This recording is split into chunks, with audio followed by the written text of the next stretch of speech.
5th day on the Camino.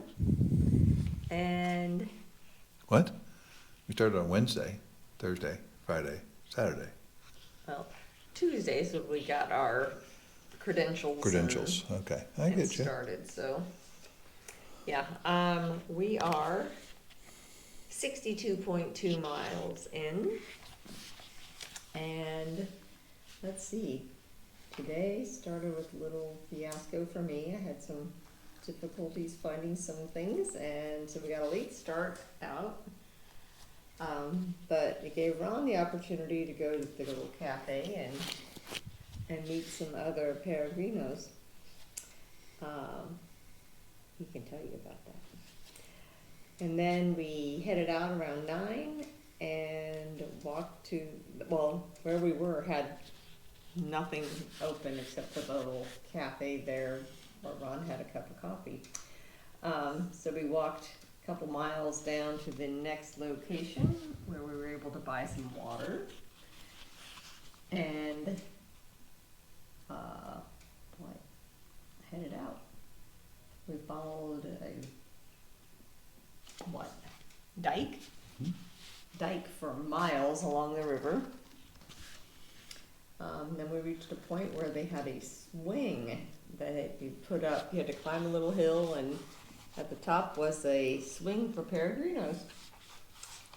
So we got on the swing, had a little snack, and headed on. Throughout the day, we were able to occasionally switch our schedules with a couple of other peregrinos that we met. Eventually, we got to walk quite a while with Paul, who is Polish but lives in Austria. And I don't know how many miles we walked with him. Quite a few. I think it was about 8 kilometers, so about 3 miles. 4.5, 5 miles. Okay. And it was very interesting. It was great talking to him, learning about him and his family and his job. And on our way into town, the final couple miles or uphill, because Santorin, where we are staying, is very much at the top of a hill. Everything else where we walked was down low, and then as we were going in, you could always see that way up there was a town where we were going. I stopped to refuel because I was dragging a little, and Paul went on, and when we finally made it to the top of the hill, we walked up, and he was at a little snack shop bar right at the top. He had invited us over to sit down and bought us a beer. So that was a nice end to our climb and the whole day. And then we went and found our hostel. And then we went out to dinner at a 150-year-old restaurant. And they first told us no, there was no room, no reservations. But then we think, might have been the chef, said, well, yeah, come back at 7. And they got us in. So we had a nice dinner there and got a dessert to come home with us just so we could try something new. And it was a almond pudding, sort of. It did not look very good, but it was delicious. And I think now we're, we got to go to a grocery store today. And so we bought some new water and snacks and everything for the road tomorrow. And soon we'll be going to bed. Yay. Good. Got to switch places. I'll turn the camera around. Notice movement is not fluid. And pain is The pain is real. real. Where's your microphone? The pain is real. Yes, there you go. I'm hoping that there's better lighting than that. There we go. So, yes, we woke up this morning, I had a decent night's sleep, but the town had nothing open except for a coffee shop. And, which was kind of nice, because, you know, if you're awake and you're out in the world, there's only one place in town to go, so I was there. That was probably the first time I actually felt like a peregrino, like somebody traveling with other people who are traveling to get there.